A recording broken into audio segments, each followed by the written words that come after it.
Oh, Mr. McCord, I'm so glad you're back. Were you able to see her? Yes. The bandages are off. It was staggering. How does she look? Very beautiful. Except for her eyes, though, you wouldn't recognize her. I was stunned.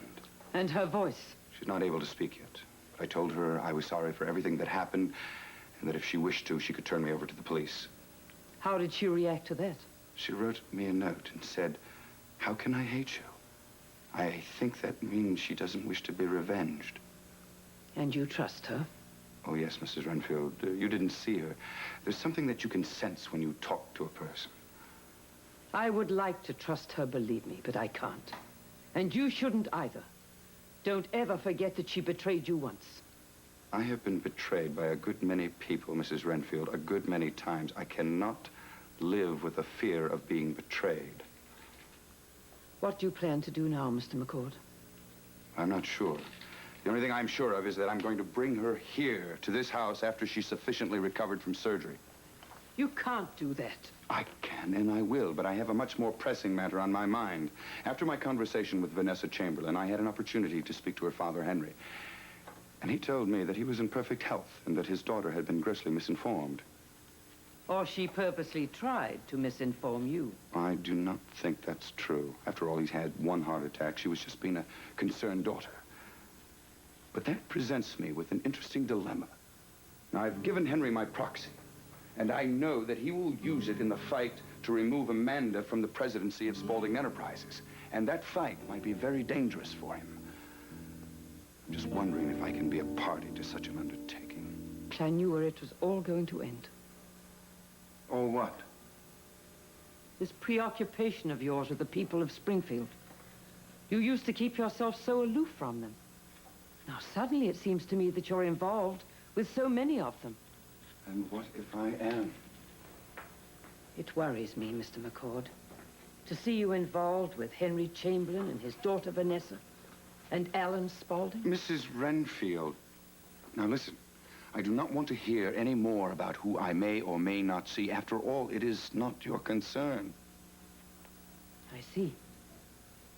I apologize for overstepping my bounds. It won't happen again. Now, wait. No, you're quite right. I shouldn't be interfering.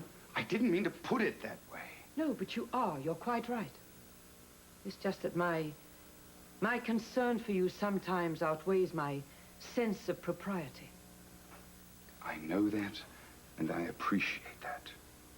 And since Rebecca seems to feel the way she does, perhaps I can start to live some sort of normal existence. I just don't understand how you can allow yourself to trust her, that's all. I'm going to put this as pleasantly as possible. Please accept my judgment in this as to what is right or wrong. Very well. Good. Now, I want you to make a room ready for Rebecca. I also want you to go out and do some shopping. Buy her some night things, you know, nightgown and that sort of thing. And when she's sufficiently recovered, I want you to take her out and buy her anything she wishes to wear.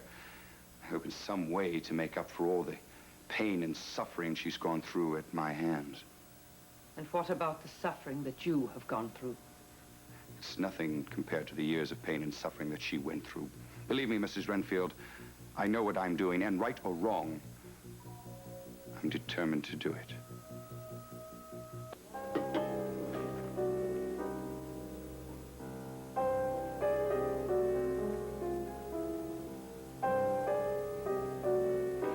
I know, Nola, sometimes I appear to be eccentric.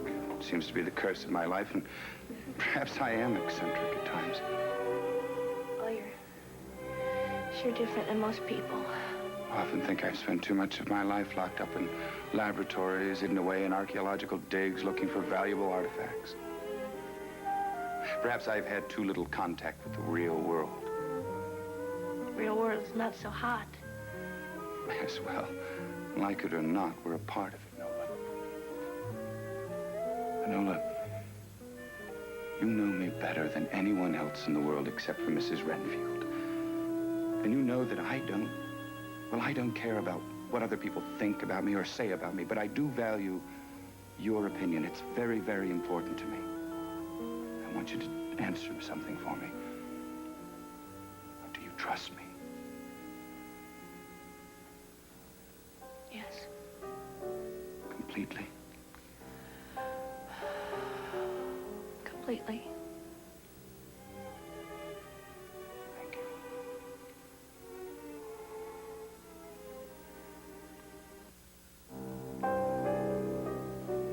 Now, all I want you to do is to trust me for a little while longer, then perhaps I'll be able to come to you and talk to you about the future. And I want you to believe that I care a great deal about you, even though I'm not in any position to make any kind of commitment now. Is that enough for you to hold on to? I guess that'll have to be enough. If that's all you can give me right now.